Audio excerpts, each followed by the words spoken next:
Good evening. My name is Joshua Schwartz. I'm with the Mad River Valley Planning District. Thank you, everyone, for coming out this evening. Tonight's topic, residential and community solar, is a second part in a five-part series that the Mad River Valley Planning District, with support from VCAN, are putting on in order to engage the community in the conversation topic of energy. The first presentation was last week. It was originally set for the 30th of August, and it was postponed in the wake of the Irene flood. And it was last week, and it was a discussion on a sort of a contextual conversation about energy consumption in the Mad River Valley and planning for the energy future. Both a presentation from Brian Shoup from VNRC about how communities engage in planning, and what the community and municipal structure is, and then Carl Etnier, who did a presentation in regards to Montpelier's transition town work, the Energy Descent Action Plan, and that was preceded with Bill McClay from McClay Architects providing the context and a tabulation of our actual energy consumption in the Mad River Valley. This evening's topic will be followed by the next three up there on the screen. Financing energy projects in October. That presentation will also will have folks here from DPS, Department of Public Service, talking about the statewide energy plan, which is currently in draft form. It was released just last Thursday. The November presentation will focus on primarily biomass, but other types of hot water energy heating, and then lastly, we'll have a weatherization slash energy conservation and energy efficiency presentation in December. So please do mark down those dates. Again, thank you for coming out this evening. The intent of this forum series is to engage the community in a dialogue about energy in order to bring both community members and professionals in the renewable energy field together in order to continue the conversation that's been going on for quite some time about our energy options. This evening, we are thankful to do a three-part. First, Photovoltaics 101. Gaelan Brown will provide that overview. Gaelan is currently with 1% for the Planet and previously has a history of working in the solar industry. Secondly, we'll have Steve Butcher and Peter Boynton, are members of the Mad River Valley Energy Network, which is a new entity in the valley that's working on the valley's first cooperatively owned solar farm. So they'll provide an overview of what that work is. And then last, we will have James Moore from VPIRG, who directs VPIRG's clean energy program as well as co-directs their solar communities work.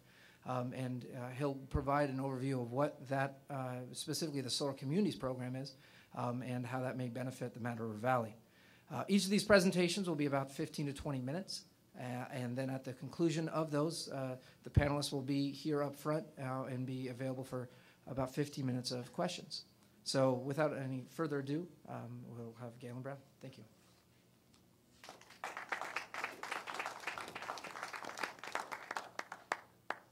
Thanks, Josh. It's great to be here. I think that my main point, oops, what'd I do? How are you doing that? Solar is a topic of conversation a lot. There's been lots of meetings, lots of presentations, lots of action and interest around here for a while. And I think the biggest message I'd like to try to get everybody to realize is that there has been a ton of progress and a ton of new, now is a great time to go solar programs out there that really do change the economic viability of it and the affordability. In any case, I'm going to walk through basics of how solar power, mostly photovoltaics, really works and the basic considerations, a little bit about the economics. Oh, sorry. Talking about how to know what a good site is and what your site options are. And then some basics about what it looks like and the process of actually getting it installed on your house or on your roof. The basic sort of understanding of photovoltaics, what it really means, the solar panels themselves are doped with minerals and metals that get excited when sun hits them, and electrons get released and sent down the wire in the form of DC current, which gets converted to alternating current by an inverter and pumped into the grid or into your house to be used. That's pretty much all there is to it. It's very simple. There's no moving parts. Most of the materials have no reason to fail. The inverter is the piece of equipment that is likely to fail within 15 years. Sometimes they last 20. Most of them are warranted for 15 or 10 years. The solar panels themselves are usually warranted for 25 years. Inverter is not the most expensive piece of the system as it used to be, and I think by the time 15 years comes and you need to replace your inverter, they'll probably be very cheap. If you were to get an AC plug-in inverter that works in your car to make 110 current 10 years ago, a small one was $1,000. Today they're $50. So the solar industry will catch up in terms of the inverter systems that are out there in terms of future cost. You'll need about 400 square feet of roof space to do a significant PV system on your roof that would cover the average 80 to 100% of the average power bill. You'll need about 100 square feet for solar hot water. The roof needs to face south, ideally. Southeast or southwest can also work. You'll lose maybe 15% of your power production if you're not facing south, depending on how dramatic you're facing east or west. At least at this latitude. In southern latitudes, it's easy to do east-west because the sun goes over both. It's a little bit different up here. The tilt is an interesting question because there's a lot of discussion, and I think not everybody agrees on the answer about whether or not you want a steep tilt so that the snow can slide off them in the winter. Most of the people I've dealt with recommend that you optimize the solar angle for when you're actually going to produce the most energy, which is in the summer. In the winter, between end of December and end of February, that does not equate to 2 months worth of your energy production potential just because of the clouds and snowy weather. So, but some people are proud to rake their panels off with a special roof rake that you need, a rubberized or a broom kind of thing that I think someone here's made on their own to sweep them off in the winter.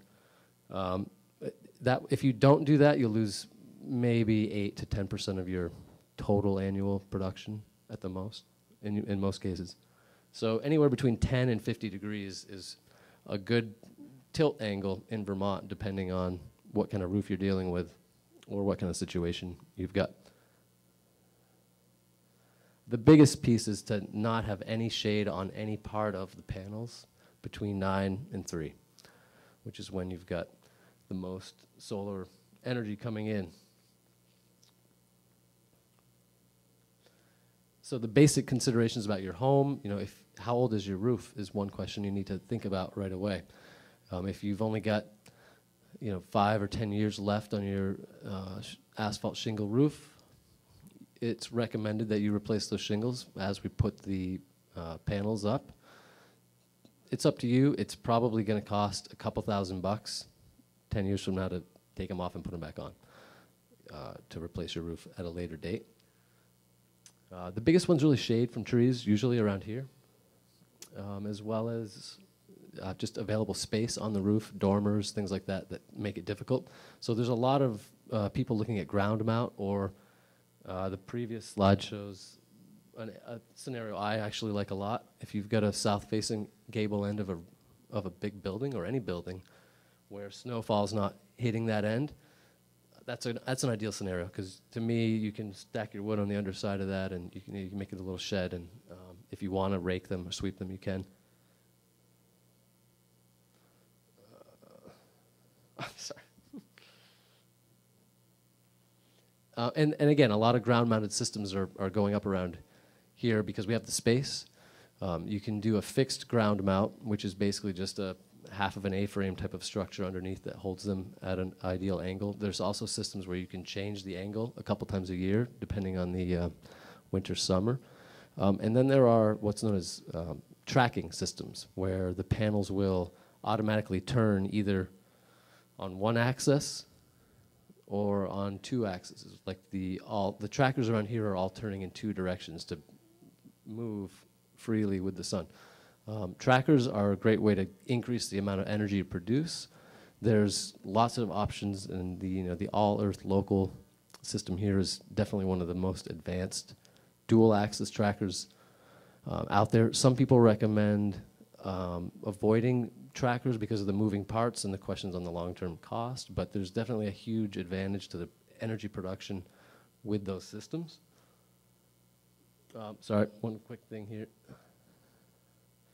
Just the basic reasons to do this, it's saving money. I mean, yes, it's the right thing to do to stop polluting and stop destroying the earth with our energy use, but to me, the real thing that's impossible to avoid is that this will literally save your money. It'll make your house worth significantly more because it'll be an energy-producing building. I don't think anybody would argue that the cost of utility power is going to come down in the future. And so if you look at the actual economics of solar power, it usually pencils out to be somewhere between 12, 10, 15 cents per kilowatt hour in terms of during the warranty of the panels, how much energy they produce and how much you paid after incentives to get the system usually works out to cheaper than today's power rates considerably. So you're basically locking in your power at today's or even lower than today's price for the foreseeable future.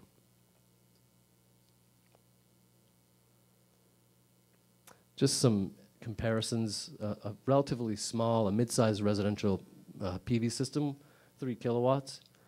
If you're interested in some of these comparisons in terms of hours a light bulb could be kept up going, pounds of CO2, there's a whole bunch of these kind of comparisons that you get with just about any system these days, where it includes a web-based monitoring system, or there's also usually a little thing that you stick on your wall in your house that will tell you at any given moment how much energy is being produced, how much it produced last month, what that compares to the year before, and all these other kind of comparisons about equivalence to that energy, as well as just knowing for sure that your system's running as it should, which is a pretty interesting thing. A few years back, this was rare. Now it's pretty much the standard.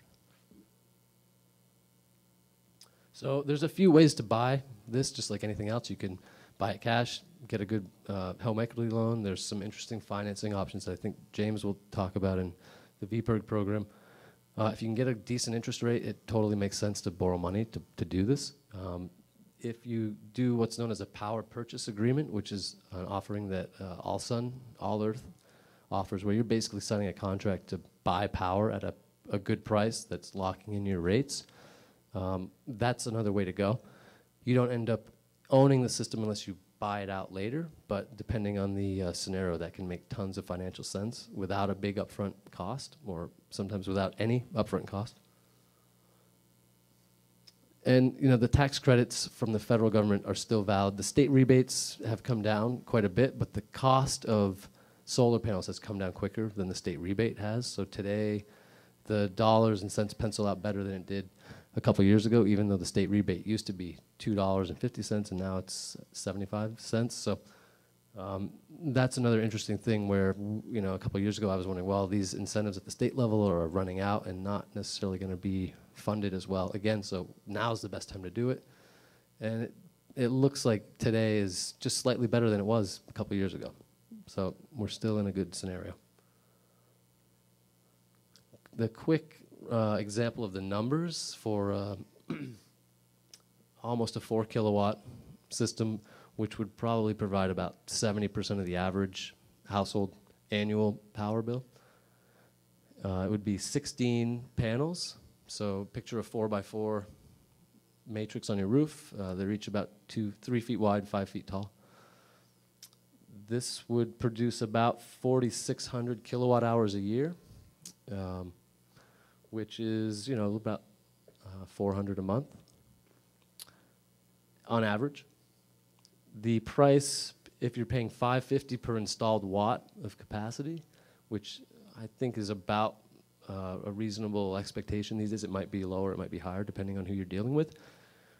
Before any incentives, about $21,000. After the Vermont state rebate, which is about $3,000, and then the federal tax credit that you can take on the next time you do your income tax filings, which you can actually spread that tax credit out over, I think, up to 5 or 7 years if you don't have that much tax liability in a given year. So you can continue to get that full money back from the IRS.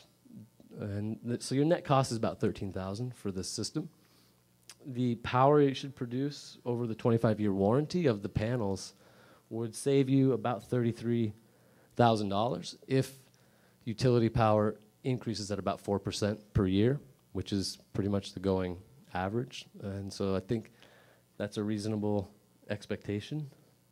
The panels will actually last and produce power for 50 years. They lose about 0.5% of their output every year.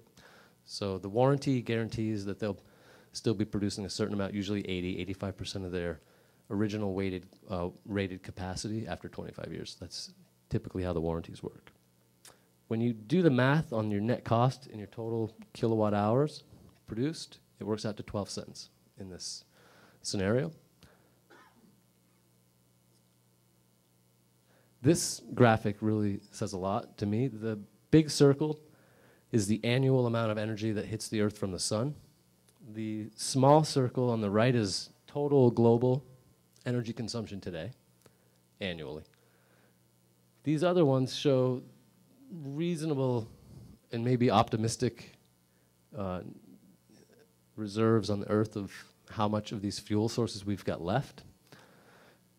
I think there's plenty of room to argue that these are all actually optimistic.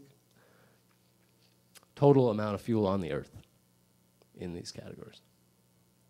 Big square, big cube is annual solar energy that we could be using.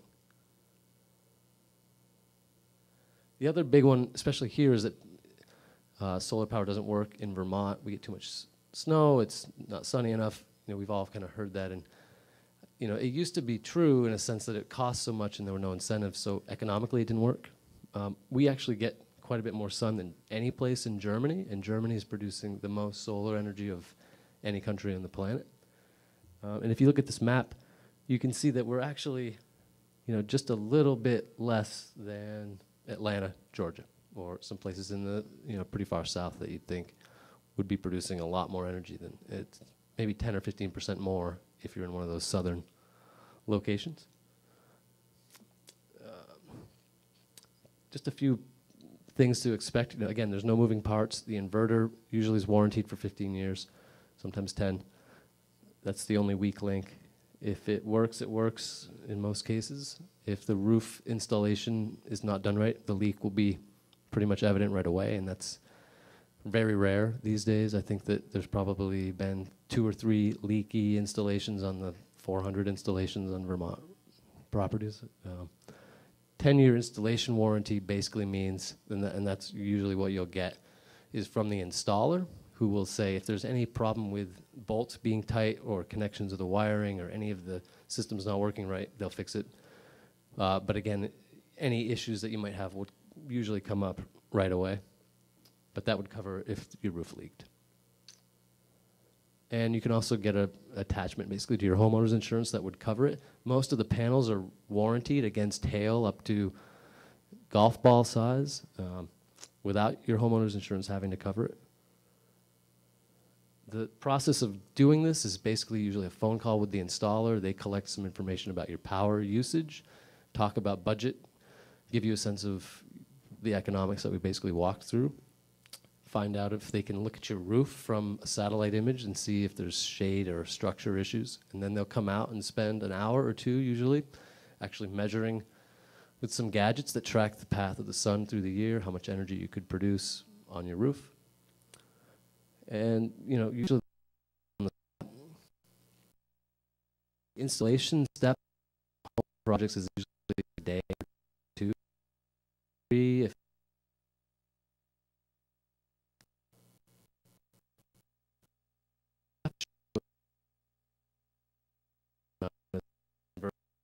on the panel. So each panel. Here, I wanted to just say one word about subsidies. I've heard some people grumble.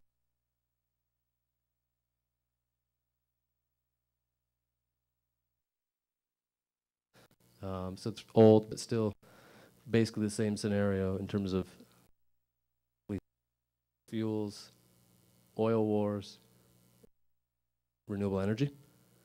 So I think we still have a long way to catch up to level the playing field about the energy market in general, and I'm all for any entrepreneurial spirit that helps that happen here. Also, the other thing, as I pass this over, the two best ways to do solar power are coming up next in terms of ways to get the best bang for your buck and the best support in terms of reliability. So I'll pass it on to the Mad River Energy Networks Group Solar project. Which is next.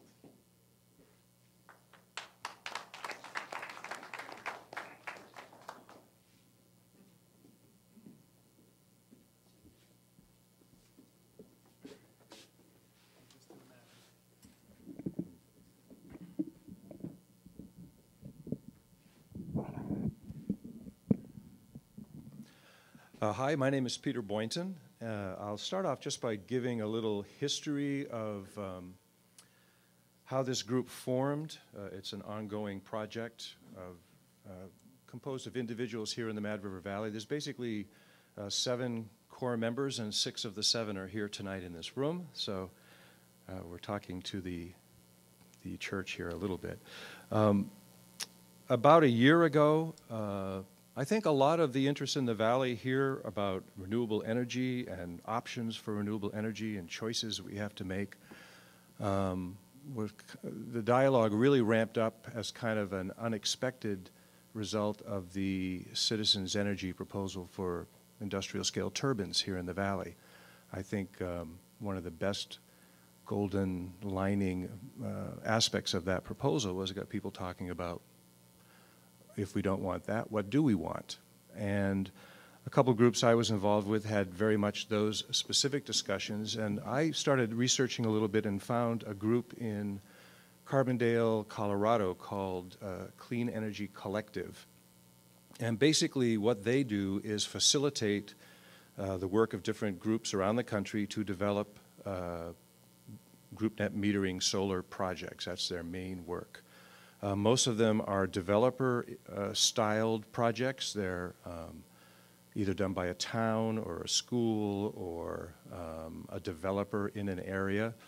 And we did a conference call with one of their representatives just about a year ago, and we got quite a few people in the local community from our town officers and people interested in energy to participate in that phone call. And I think what came out of it was they had some terrific things to offer, but we thought perhaps because of some of the specific details in Vermont that maybe we could form a group ourselves without necessarily relying on their expertise.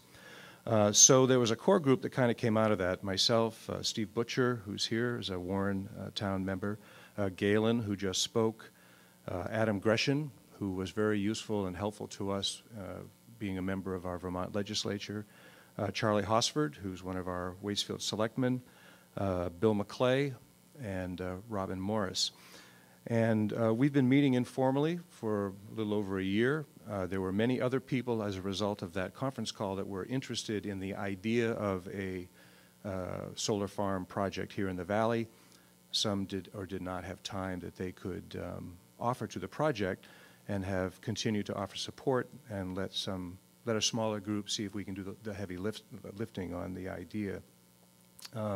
We also have some support from a fellow named Lucas Snelling, who is working on sort of a parallel project with Green Mountain College in Poultney, Vermont. As we met, one of the things we realized is that we liked the idea of a project that was not necessarily developer-oriented, more we like the idea of a cooperative project, a community project that individuals within the Mad River Valley could participate in. whether they owned their own home or not. Some people rent homes, but they want to have solar power, but they have no place to put it. Or, as my wife and I found, we investigated putting in our own, at our property, a solar, it's almost a 5K solar array, and it was just too expensive.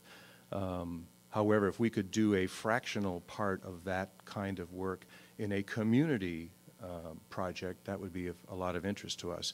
And as we have talked informally with our neighbors and other people in the valley, we found that there's tremendous interest in this idea. I think our group, it's fair to say that we all agree this is a good thing to do. We don't all have the same opinions about which renewable energy availabilities or resources are the best way to go. We differ in some of those thoughts, but we all agree that the idea of a cooperatively owned community solar project is a good idea. So as we started looking at this, Sugarbush Resort has a piece of land that they felt would be appropriate for this project. And we got into discussions a little bit with them, especially with Adam Gresham's association with the mountain. Some of the common visions that we had initially, solar technology tends to be getting more efficient and smaller and less costly. So it's really great if you like the idea of distributed power production rather than a centralized model that this country's worked on for a long time. Obviously, we'd need a lot of them. You know, this does not make up for baseline power, but there's a lot you can do if you can start spreading this throughout the community. We had a lot of talks about being sensitive to siting. No matter which side of the fence you fall on, there were many people who are concerned about where solar panels are sited. Our town planning commissions are meeting right now tonight talking about the energy language going into the Waitsfield town plan, for example. How do we want to site these if we, in fact, can get some input, which is also another subject, whether communities really have much input with the Public Service Board, but that's for another night. So we agreed that there would be some value to the acceptance of this kind of project if you can site them in such a way that they're not disturbing our scenic rural routes, or they're not in scenic view sheds, if they're in a spot that is not visible from most areas in the valley, especially for our tourists who are coming up to look at, you know, beautiful vistas. The other thing that was attractive about the Sugarbush site is it would be a dual-use site. It's already working as a septic area. And so we had quite a few meetings with Sugarbush and state officials about what might be needed to get around any problems of siting on septic. And all of that has come out to look very positive, that it can be done. I guess this is our mission statement for the group. Brief history, yes, we started about a year ago. We found an existing use land fitting the mission. The initial idea was up to 150 kilowatt project in size, and a lot of that had to do with regulations that have since been changed within the Vermont legislature that makes 250 watt a little bit easier to get to. But I think for us, it's going to depend on the initial costs and what makes sense economically as we go forward. The legislature bill that I was referring to is at H56, which was signed into law. It increased group capacity to 250 kilowatts. One of the big stumbling blocks we had from the very start, we met with, Steve and I met with Green Mountain Power and said, hey, we have this idea for a cooperatively owned community solar farm where people will own individual panels as part of their share, maybe anywhere from one 240 watt panel up to 100 panels, depending on their economic input into the project. And we would like their individual panels' energy production, the value of that, to be credited on their monthly bill. So obviously they'd have to be a Green Mountain Power customer, but that was a big stumbling block. There was no mechanism in place for Green Mountain Power to be able to do that crediting on an individual co-op member's bill. That also was changed in this new law that went into effect with this most recent legislative session. So utilities now require individual meter credit mechanism to be in place by January 2012. And you just have to be a member of their service area to take advantage of that. One of the driving forces on this, we could probably go out and find, a handful of deep-pocketed investors to do the initial project, to come up with enough financing to float the initial maybe 100 or 150 kilowatt project start. But we kept coming back to the idea that it would be terrific if we can get the tax and legal and financial parts of it to work out to have 500 members if we wanted to. Let's say we had 600 240 watt panels. It would be a little bit sloppy, but if you had 600 individual members of the co-op, each had just one panel, we wanted that to be practically possible, if it could be done. We're still working on that part of it. The legal, financial, tax, credit pass-through, all of that part of it is, I think, our final big hurdle. I'd say we're 60% of the way along on some of the other issues. We've got land, we have the engineering that looks like it would work for the type of solar panels that could work there. We have interest. We just now have to get the financial and legal and tax model in place. We have, go ahead to the next one, Steve. Looking ahead, the idea would be that there would be a group that's part of this organization that would meet monthly or in some regular way to just do the business of the organization. Members would have a web-based availability of updating, contacting us, requesting, communicating about their ownership part of the co-op. A third-party accounting system is probably going to be the most logical way to go. Part of the cost would include an escrow fund, which would have money set aside for ongoing maintenance, not just ongoing on a weekly or monthly basis, but also looking to inverter changes, when they're due somewhere down the road. And depending on how it plays out on the initial site, perhaps it could expand up to as much as 250 kilowatts. Ideally, we've talked about this informally, I'd love to see, especially if they're discretely sited and people can get excited about it and get over some of the hang-ups about the visuals part of it. It'd be great to have a couple of dozen of these located around the valley. People have come up to me and to other members of our board or our group saying, hey, I've got a field, it's not prime agricultural, it's south-facing. I would love to donate that towards another phase of the project. I think there's community interest and community will, and the fact that this valley understands, with a big example like Mad River Glen, the idea of cooperatively owning something of some scale. I don't think that is a concept that's hard to get around. I would welcome the other 5 guys that are here tonight if you have anything else to add to that that I've missed. Is that the last slide, Steve? That's the last one. Oh, this is the last one. Oh, next steps. Yeah, hopefully by somewhere very quickly we'll get incorporated.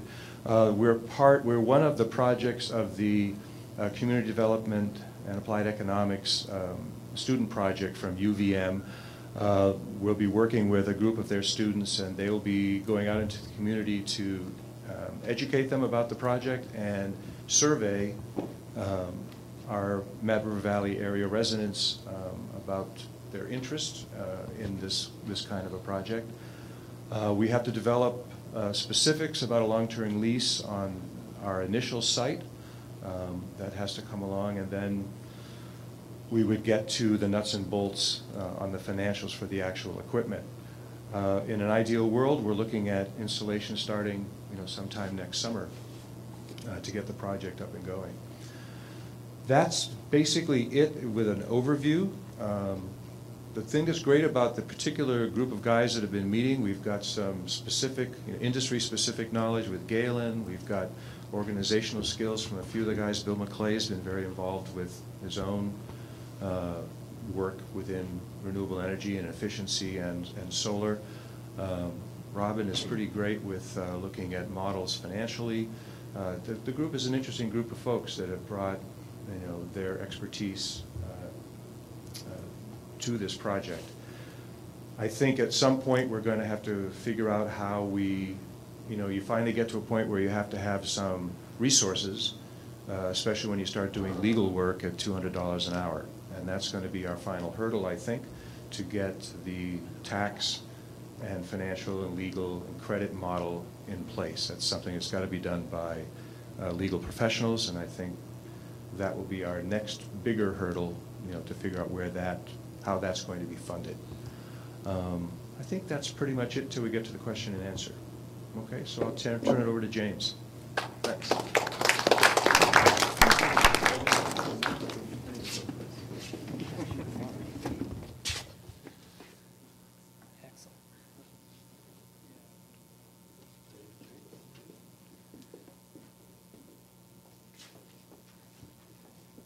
Evening.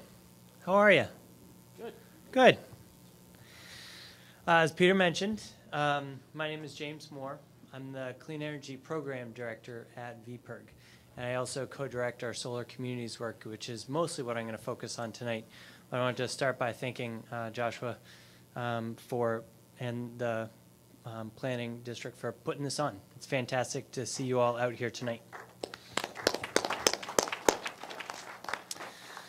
So I'm going to do a quick, very brief intro in terms of VPIRG, who we are, what we do. I'm going to talk about the state of solar and why VPIRG started our solar communities program, the future of our solar communities program here in the Valley. I'm going to talk briefly about solar potential in Vermont, where this industry is going, which I think is a really, really exciting place. And then also talk about solar as a really big part of our energy future moving forward. So to start with, Peter mentioned a bunch of the changes in the State House to make solar more feasible, to make that kind of fantastic project possible moving forward, creating group net metering, making it more streamlined for residential projects to move forward in the permitting process, expanding the caps on net metering, things like that. That's what I've gotten to do for the last 7 years with VPIRG every winter. I spend every day up in the State House, have to put on the monkey suit, coat and tie, and go there, and it's fantastic. If any of you are members of VPIRG, thank you. It's a grassroots membership-based organization, so you all allow us to go there and advocate for those kind of policies that make our clean energy future more possible here in Vermont. We also, at VPIRG, took a step back, and we're a fantastic advocacy organization, I think. I can say that hopefully humbly. We do what we do pretty well. We've been at it for 40 years. But we're working on some rather monumental problems when it comes to our energy future. And I actually think we're losing. We're losing pretty bad. When it comes to climate change, the pace that we are creating a clean energy future pales in comparison, even now, to the leaps and bounds that some of the fossil fuel industries are making in Washington, D.C. on policy. So it was about 1.5 years ago now. It's probably my board president and I, Dwayne Peterson, were sitting there probably with a cold adult beverage in hand, wondering what could we do to speed things up. And that's why we came up with the Solar Communities Program. Let's see if we can get there. There we go. That is a term that I've heard way too many times, the solar coaster. This is what it can be like in the solar industry. The incentives come and they go, the floor drops out, you don't know what your next plan is. You're trying to grow a business, but you don't know whether you should hire employees or fire employees because you don't know where things are headed. As a homeowner, you don't know much about the equipment. It's a challenge. You can get 6 different quotes from 6 different people, and they're all going to tell you they're the best thing since sliced bread, and all the other guys have it wrong. When the fact is, they're all basically selling the same exact technology at slightly different prices, sometimes radically different prices. And the workmanship, thankfully, has enough standards and quality controls in place that here in Vermont, we haven't really had a problem with shoddy workmanship, in part because we have a robust industry. It's one of the oldest solar industries in the country. So we figured, let's see if this works. There we go. That's what it should be like. Everybody loves solar. And everybody wants it. How many people here would like to have solar? Yeah, perfect. So we figured what we wanted to do with our Solar Communities program is make that possible. Colleen Thomas. Does anyone know Colleen Thomas or her husband Seth, who runs Infinite Sports now? So Seth was a builder. Colleen is the associate director at VPIRG. This couple, if anyone building a new house, should have had solar installed. They didn't, because it was costly. They didn't know exactly what the incentives were. You kind of had to navigate this permitting process. And they are kind of the classic example of what needed to change. So we set out to make it easy, make it affordable, and have it so you can do one-stop shopping and basically harken back to the old group bulk purchase groups, harkening back to the old co-op model. And we thought that if we could organize a volume of people that were interested, because we believed everybody wanted to go solar, if we could organize a volume and get a big group discount and pass that on to the homeowner, we could do what VPIRG does really well, which is get out in the community and organize and educate. So we launched this. We put out a competitive RFP to all of the solar installers in the state. We had a terrific response. When we started this a year and a half ago, I guess, the going rate for solar, average install costs for residential solar was $650 a watt. We negotiated a deal at $475 a watt. So it was a huge discount. And then on top of that, we were working with a partner that would do all the paperwork, streamline the permitting process, and handle all of that for you. However, you still got to come up with a lot of cash. So the next thing we did is we reached out to local banks and credit unions. And the Vermont State Employees Credit Union had the best rate in the state for a home equity loan. They also were looking for more customers because they just opened up to be available to everybody.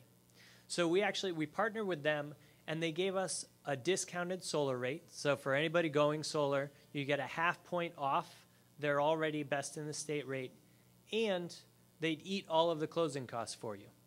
So that's usually $500 or whatever. They would waive that. And so that our goal was to make going solar about the same as what you're paying now in your electric bill. So how many of you own a cell phone? How many of you have paid for 25 years worth of minutes? Nobody. That's not the way we pay our bills. We pay them monthly. So the idea of putting down $30,000 or even $13,000 for the next 25 years of electricity is just an anathema for most people. If I wanted a car, I could walk out of here and probably come back in an hour with new car keys for a $40,000 vehicle. But we were asking people to go through many more hoops than that to get solar on their roof. So we wanted to make it an easy, low monthly payment that was about the same as what they were paying already for electricity, and then who wouldn't want to go solar? And what we found with our outreach, there we go. Oh, now I skipped too many. We'll get it. There we go. It's got a little delay on it. Is that lots and lots and lots of people wanted to go solar. So this is what net metering has done in Vermont over the past 10 years. That is just a remarkable growth curve. 10 years ago, we were at 186 kilowatts of installed net metering capacity in the state. Today, we are over 12,000 12,000 kilowatts, 12 megawatts of installed generation. And most of that is the yellow, and it's the solar in terms of capacity. So the growth rate is fantastic. Now, there are two competing visions about where solar headed. One is kind of like if you just did a linear trend line, where would we be at? We'd be at, in 10 years from now, we'd be at 20 megawatts. It's not bad. It's still a lot of electricity. However, if you do an exponential trend line, which actually more closely follows where we've been over the last 10 years, you get up to 600 megawatts of mostly installed solar, of net metered installed solar. So this is where it's on your home, it's on your business, spinning your meter backwards. That right there is a radically different view of the energy future than most anybody in Montpelier is thinking about. Certainly any of our utilities, but it's actually kind of the trajectory that we're on. And with prices coming down, I don't know if we'll get to 600 megawatts, but I think if we get the right policies in place, we will see a tremendous, tremendous volume of installed net meter capacity here in Vermont. So it's going to be, I would venture to say in 10 years, we'll be closer to the 600 than we are to the 20, if we do things right. So to give you a little bit of idea, VPIRG launched our Solar Communities program in just a few towns. And we're doing it with solar hot water as well as solar electric. So in solar electric, we've done 450 site evaluations. So somebody, I think it was Gaelan had mentioned earlier, you know, there are 400-ish installs. It's probably a good bit more than that now across the entire state. We've done 450 installs in the last year, or excuse me, site evaluations in the last year. And probably a quarter of those will end up turning into installations, maybe a third. And we've still got a bunch of this year left. We've done 750 site evaluations for solar hot water. Just tremendous. We launched this program in Montpelier and a few of the really small surrounding towns. Before we started, there were 13 solar hot water installations in all of those communities. 3 months later, we had sold 80 additional systems. That is the pent-up demand and desire out there that's not being met, but we just need to get people educated and make it more affordable for them. So I did want to do a little bit of the potential check here. 600 megawatts of mostly solar, and that's the exponential growth, is about 13% of our state's electricity. So for those of us who are looking at this from a climate perspective, who are looking at this from, we don't have 40 years to figure this out. The idea of the exponential growth getting us to 13% in 10 years doesn't cut it. Now the good news is that's probably just on kind of most of the residential kind of rooftop stuff. And there are commercial scale solar projects going in Vermont as well. So can you all sense the scale on this? That roundabout there at the bottom, you know, those have some big trees in it. That's a dual multi-lane road. There are some little tiny vehicles. Each of those is a solar tracker.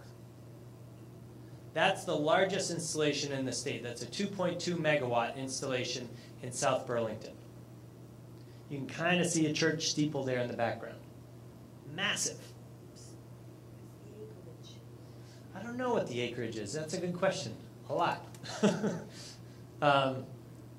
could probably figure it out and get back to you. It's about 7 acres per megawatt. 7 acres per megawatt. On trackers, I think it's a little more. Oh, trackers is more. Yeah.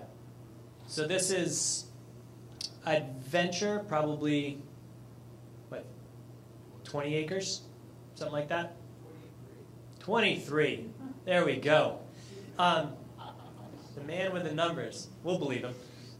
So this is, I think, fantastic. It's one of Vermont's standard offer projects. And it's a huge shot in the arm to get this industry moving and on the commercial scale. This will provide electricity for about 400 homes. Pretty good. How many homes are in Waitsfield? A lot more than 400. So this provides, and then you got to think about your businesses and commercial industrial customers and whatnot as well. So this does about 400 homes. And this is a little bit of reality check for you. Each of those turbines will do 1,000 homes. So this is half of the Sheffield project. So this is installed, they'll be running in November. So this is 8 of the 16 2.5 megawatt turbines. And that'll serve 8,000 homes. So I know there's a lot of lively discussion in the Valley about how you want to see your energy needs met in the future, which I think is just fantastic. It's commendable that everybody turned out tonight to learn more about solar. This is one of the reasons, this is the main reason, that VPIRG supports a wide variety of renewable resources. I don't know anybody who's more excited about solar. We launched our solar communities program because we want this industry to be on the 600 megawatt scale in 10 years, not, you know, the 3 megawatts installed per year or the 5 megawatts installed per year. But we think to actually combat the challenges that we're facing and to not continually rely on more coal, oil, and nuclear power, we need to be embracing more than just solar, because it's not a silver bullet that will solve all of our needs. That is the bulk of what I had presented. And then my favorite part of the evening, so I think all of us basically were just short of our 20 minutes so that we could have even more time with you all for question and answers. I'll turn it back over to Joshua. Oh, wait. One public service announcement, which I didn't tell you. Yes, the Solar Communities Program is coming to the whole Valley next year. That's our plan. Right now, we're spending a lot of time. We've kind of dipped our toe in Moortown and included it in the Solar Waterbury that we launched early on. But we're really excited about bringing the Solar Communities work here to the Valley. We expect the price to be around $4 a watt. And we expect to have even better financing options for you than just the low-cost option with the credit union. So we're really excited about moving forward and making that 600 real here in Vermont. Thank you.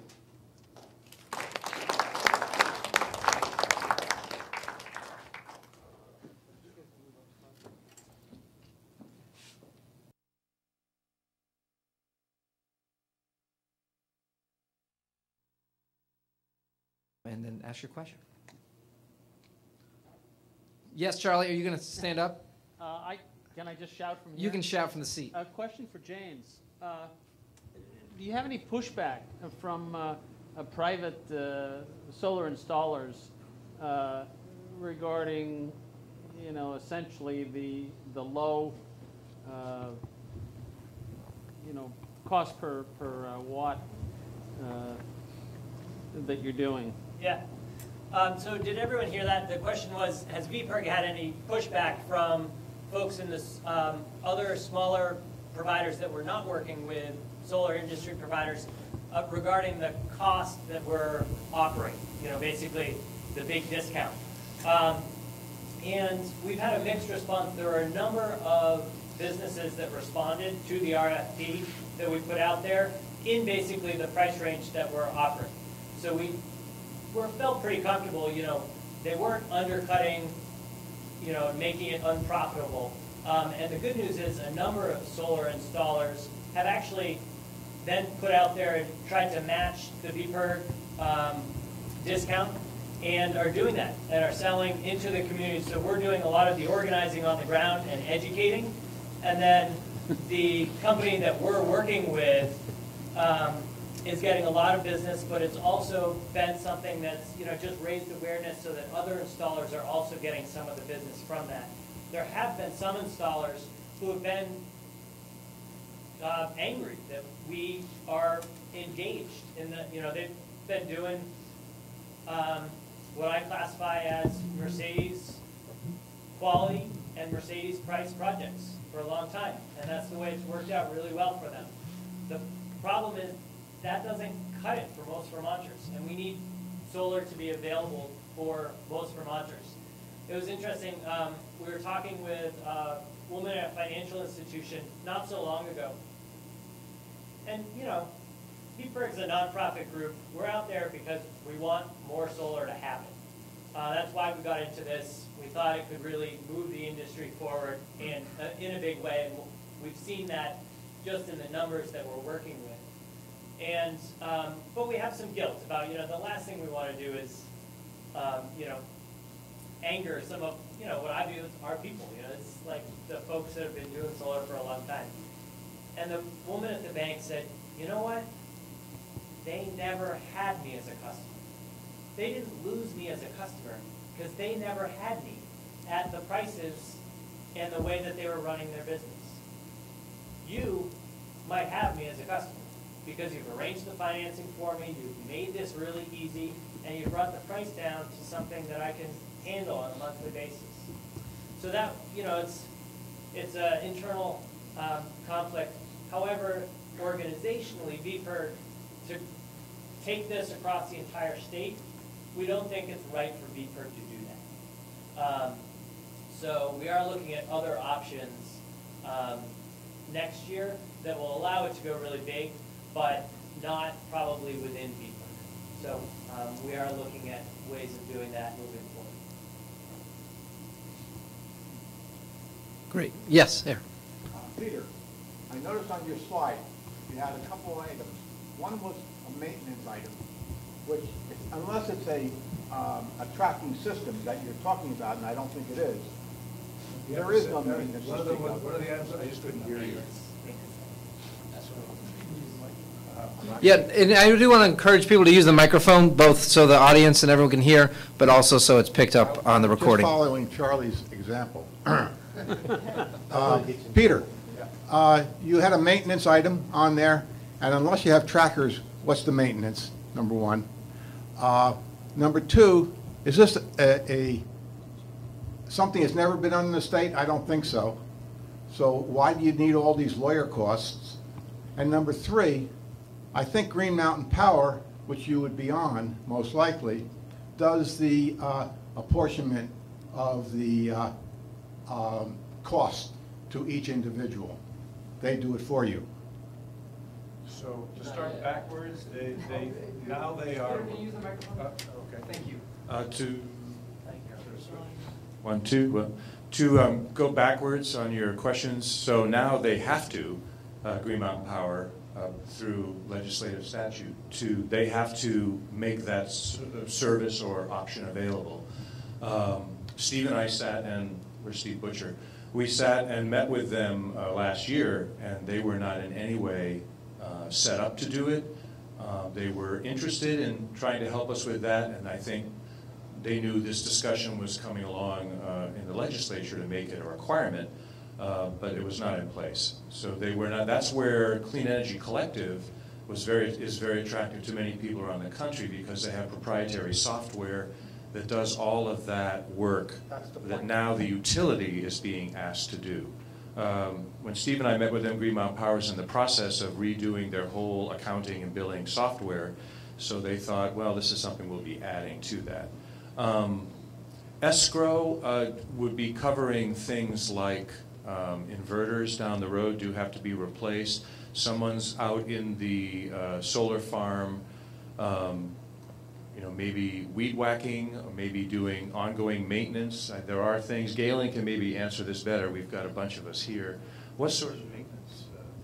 Well, in this particular case, installing on a leach field will be a ballast mounted system. There's basically big weights that hold the racks down, and there's always the possibility that work might need to be done on the leach field next to one of these systems, and it'd have to be dragged off temporarily. So there's a couple of contingencies that we want to make sure we cover, but that's one of the particular ones about this location.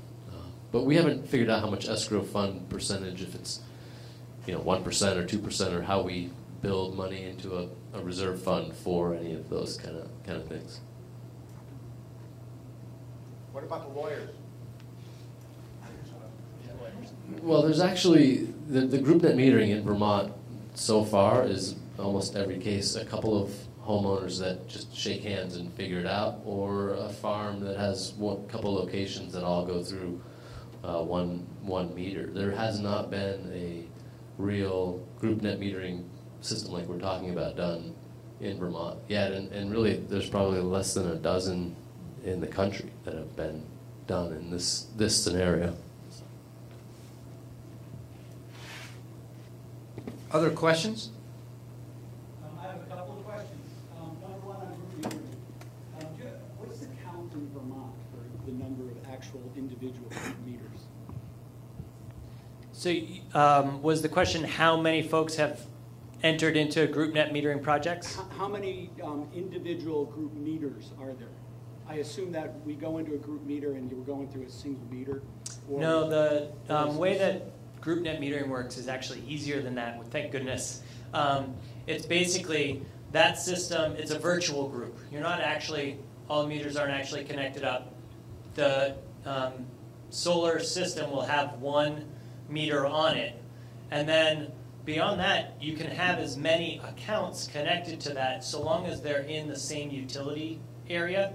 So honestly, if there was somebody in Brattleboro who was a Green Mountain customer who wanted to sign up as part of a local solar community, a group solar project here in the valley, they could do so long as they were also a Green Mountain Power customer. In terms of the number, very few. Gaelan was right. It's like there haven't been any of these large scale. I think it's great that you guys are kind of plowing that ground to make it happen. But most of the group net meter projects are a couple of households or a family. The kids have it on their roof and the parents' roof faces east-west, so they got in on it too, or something like that. But maybe I didn't ask the question. Finite accounts, perhaps, is the number I'm looking for. I mean, there's a number that you measure to grow how many group metering accounts you have. How do you measure that? Is that just? I'm not hearing the answer I'm looking for here. In terms of net metered customers, I think it's around 1,000 right now. There are about 1,000 installations across the entire state. Most of that's solar in terms of number. And I'd say, I would venture to guess that there are probably fewer than 25 group out of that 1,000. Next question. Is there a limit to how much power you can produce in meters? Yes, that is set at 250. It's not how much you can produce. There's a limit on how big the system can be, and that's at 250 kW right now. And a question for Peter. You mentioned that your construction starts in the summer of 2012. Do you have a schedule with some kind of milestones on that can be measured against to make sure we get there? Yeah, so that 2012 date is that's a hope.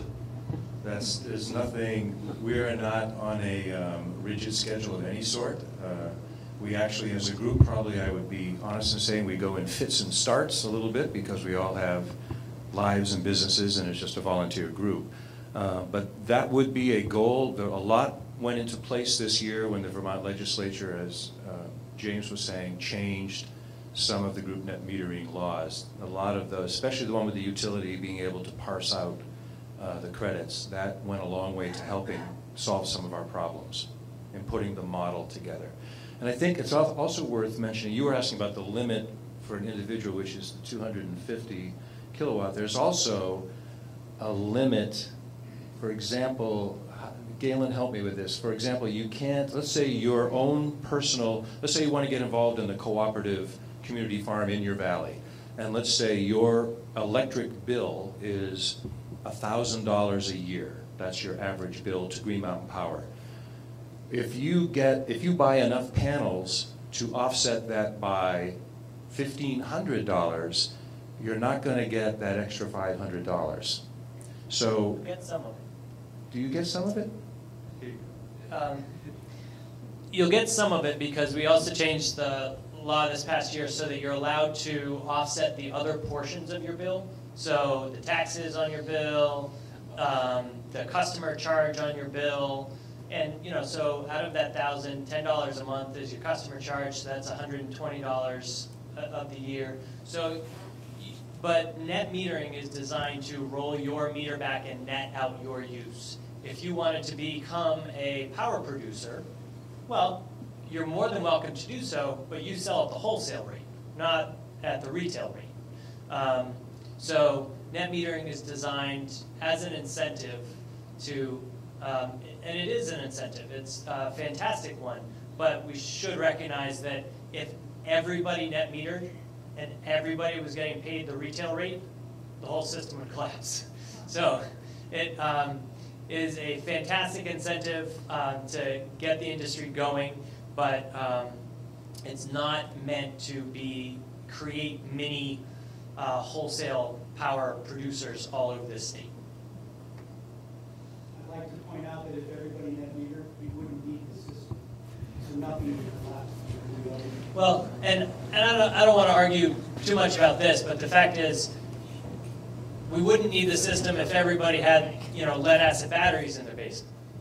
But the fact is, if we're going to count on the poles and wires, and we're going to count on the lights being on in the evening when our solar panels aren't producing, we do need the system, because it's the system that delivers that electricity to us when it was cloudy or when we were counting on it. And that's part of what the system does and part of what we all pay for, whether we like it or not. I also wanted to, while I've got the mic, because I don't know if I'm going to have more questions, give a shout out to Alteris Renewables.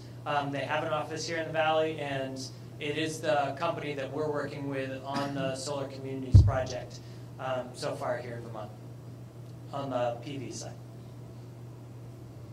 Other questions? I have another question. Yes. I was wondering if you guys could speak to the potential for impact with regards to carbon dioxide reduction and also the economics of solar hot water as compared to PV, assuming that you're offsetting propane or fuel oil.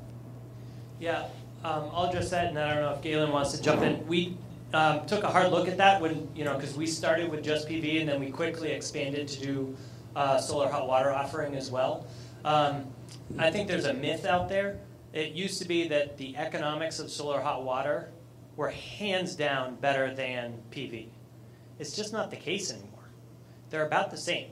They both have, if you take out a 10-year loan for your PV system, it'll pay for itself in about that 10 years if your monthly payment is about what you're paying on your electric bill now. That's the way that we set it up. And if you take out a 10-year loan for your hot water, it's going to do it, it's going to pay for the whole thing in about 10 years. So the investment is a really sound investment for both of them because the hot water panels that we're working with have a 20-year warranty. The PV panels have a 25-year warranty. So the economics are fantastic. From a straight-up carbon perspective now, hot water, if you're offsetting propane or oil, is going to have a bigger carbon benefit for sure. If you're offsetting electric, it depends on the electric mix. And it changes when in 10 years you're plugging your car into the electric and then you're offsetting gasoline with the PV. So it all, there isn't a clean answer, but the economics on both of them now are fantastic over the long run.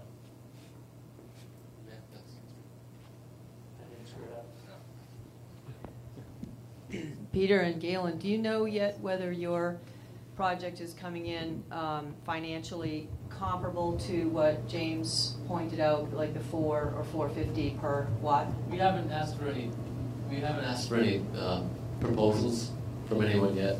So I'm sure that it will be in the same ballpark. I think really the net metering, group net metering, gives people who don't have a good roof a great option. It also gives them an option to go in at a less than a $15,000 sort of net level. So it's allowing people to get in on a smaller investment level, and people who don't have a good roof.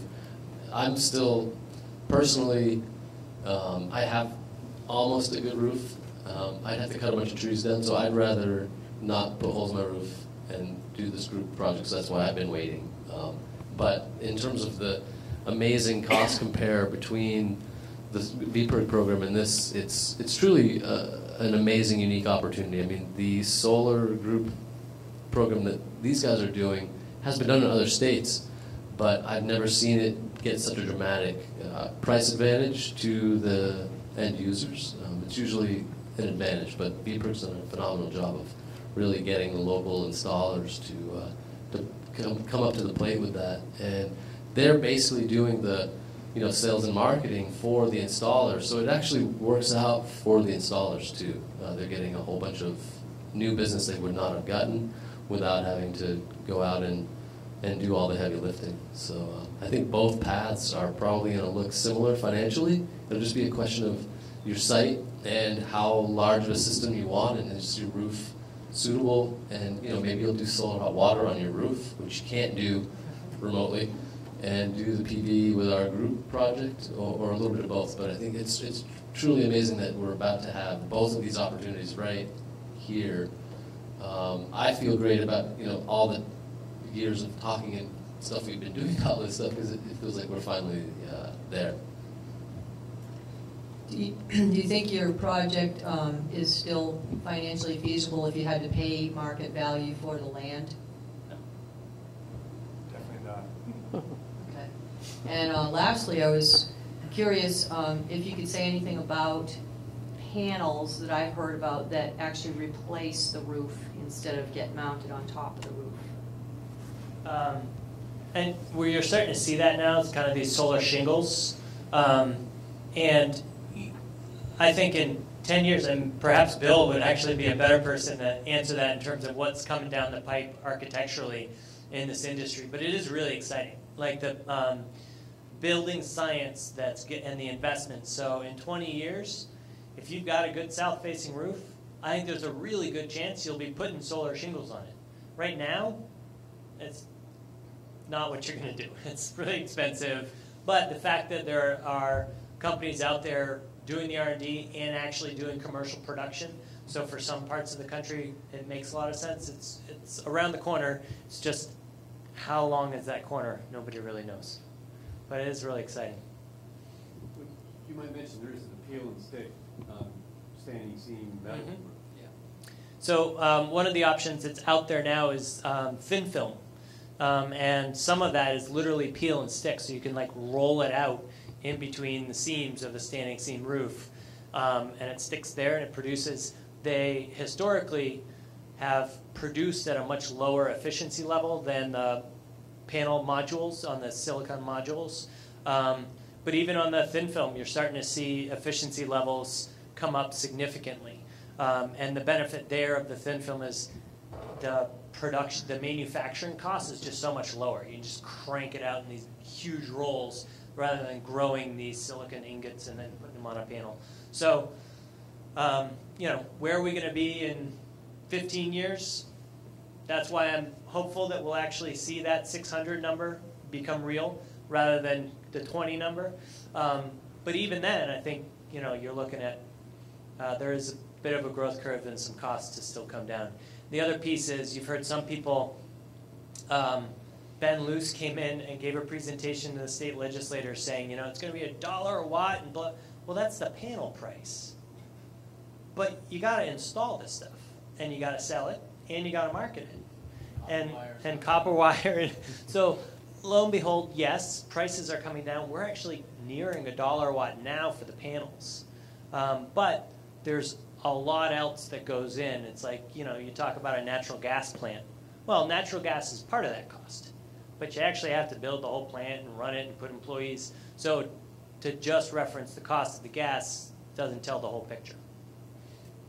So we have time for maybe two more questions. So it looks like we have. Go right ahead. Sure. I think you briefly touched on this, James, but I'm Chris Badger, I'm the Waitsfield Energy Coordinator, but I also work with Efficiency Vermont, and just recognizing that when you're talking about the cost of energy for an installed, solar system, you can make it much more aggressive by doing the efficiency as well as the solar to reduce that electric rate even more. But James, to your question, just talking about financing and knowing that Efficiency Vermont is now going to act as a state aggregator for PACE, just wondering how that's going to map into your model, for offering both combined opportunities for efficiency and renewables. In PACE stand for Property Assessed Clean Energy, and we are going to be actually talking about that at the October 24th. Yeah. But it's a financing mechanism going through a property tax bill. Yeah, it's essentially placing the value of the installed efficiency or renewables with your home or your property and not taking out an additional equity loan or mortgage. Yeah. So I think PACE is fantastic, and literally like 50 communities around the state have started looking at PACE. Some of them and some here in the Valley are much farther along than some others that have just looked at it. And it's just another creative way to get around needing to put up the, find the $30,000 cash, and then you get some of that right away through the incentives, and then, but the fact is, if you're going to sell your house in 5 years, the panels are going to stay on the house. They're still going to get the electricity. So the PACE is set up to leave, if it's a permanent installation like a solar installation, leave the remaining balance of whatever's left to pay off that investment with the home. And it will be a fantastic mechanism for some people and not for others. So I think you'll see, Vermonters are creative group here. So we'll see a lot of towns moving forward with that and some other things. And the efficiency piece, it's one of my favorite things about solar. You put a panel on a roof, all of a sudden people start paying attention to how much electricity they use and how much they produce. And you start seeing their usage go down because they want the panels to do all of it. And it's one of the great ways to, drive energy awareness is make people see it. So you're going to hide yours. I love seeing them. I want people to see it because I want people to realize their impact. And one question for the folks, Gaelan, as you guys spoke to GMP, did they talk about any limits to penetration of solar within the valley? Just based on transmission constraints. I assume it's pretty high based on. Well, yeah, we usually on three-phase power to do, anything of this scale. The 250 kilowatt or anywhere in that range. I think you can do a single-phase connection if you're below 75 kilowatts. It's somewhere in there where you need it. You need to be on a three-phase commercial utility line. I think he's also talking about capacity and whether or not they'll let us just keep putting solar. Well, there's still a 4% cap on the total net metering in Vermont. So, we're making lots of progress, and they'll likely move that as we get closer to it. But we got closer to 2% last year, and they moved on it. There are some strings, so I've had this conversation recently with Green Mountain Power. There are some strings that they're already looking at going, a whole bunch of people have solar on that. And they don't tend to be the big three-phase ones. It's like way out at the end, and they're like, gosh, I don't know what it would be like if everybody else on the street decided to go solar at the same time as well. The good news is our adoption across the community is going to force the utility to deal with that situation. And without being forced to do it, they're not gonna. So, we're going to push those boundaries. Somebody told me recently, one of the districts within, I think it was one of the districts within Germany, had 80% of their peak need met one day in the summer with solar. Which, you tell that to our utilities and their heads spin. Like, no way could their system handle that. But there are people around the world that are starting to figure out how that works when you've got that much capacity on the grid. Well, in that sense, it's really just electrons flowing. If every house has their electric heat on at once, this particular section of the grid might get strained, and the transformer station down the corner might have bubbles and crackles. The great thing about small-scale PV distributed around is it's lots of little trickles of power, relatively speaking, into the grid. The bigger scale things like these 250s and other larger scale, that does require more engineering of the electrical capacity of the systems to take that input. But in terms of the small scale rooftop thing, I think it's not an issue that can't be dealt with. It might be something that hasn't been dealt with, so there are unknowns. But in terms of other places that have dealt with this, it's been easy to deal with. Great. And we'll have the last question here from Mike. Hey, first, I just wanted to avail myself to anybody's got questions about solar thermal, hot water, or PV. My wife Liza and I did solar thermal last year. We just did the solar, VPIRG Solar Cities thing. We got 5.4 kW solar PV installed at the end of July. Everything he said is true. I'm not just plugging him. The economics do work. I encourage you all to do it and ask me any questions you'd like about that.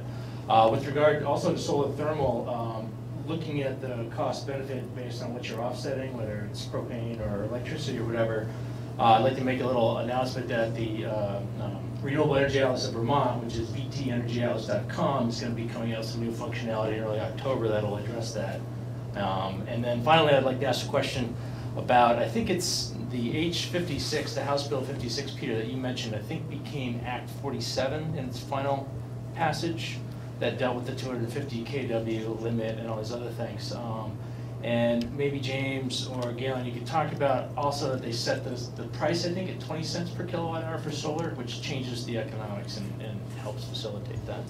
Yeah, so one of the other things, and it was less of an issue here in the Valley, where most everybody's Green Mountain Power customers. So Green Mountain Power has a solar rate where they will pay a 6-cent premium for every kilowatt hour that you produce.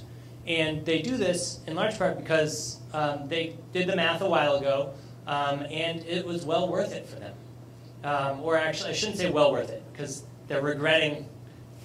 The analysis has changed a little bit as power prices in New England have come down. But they're still sticking with the 6 cents, which is great. But it's basically your solar panels will be producing when it's most expensive for them to buy electricity in the marketplace in New England. So it's in the hottest of hot days when everybody in Connecticut's running the air conditioners and the price in New England shoots up through the roof. They don't have to buy as much because your solar panels will be kicking it into the grid.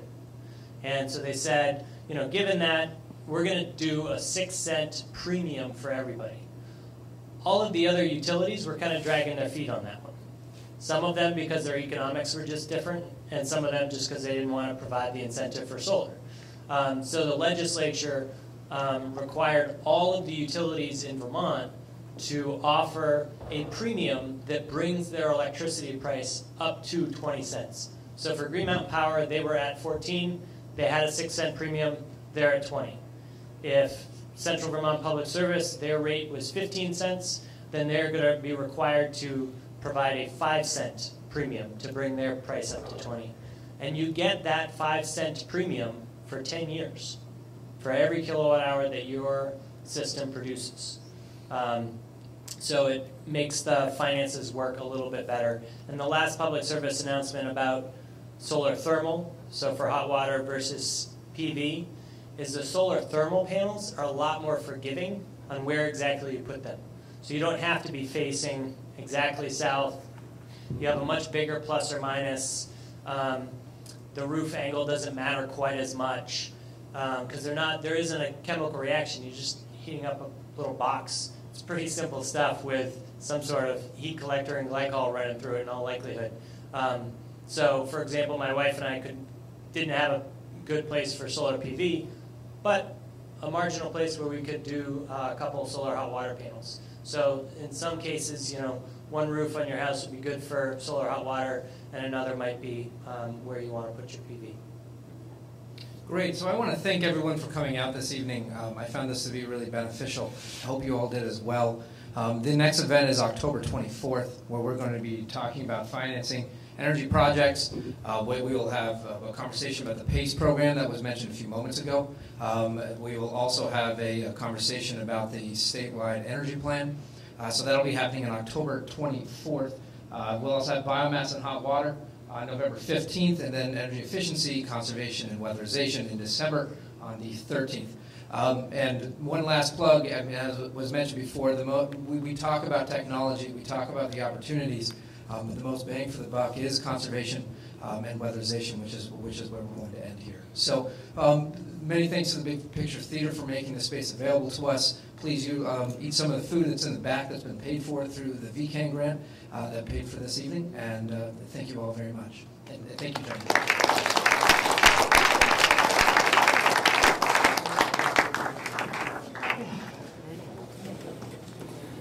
Kids program.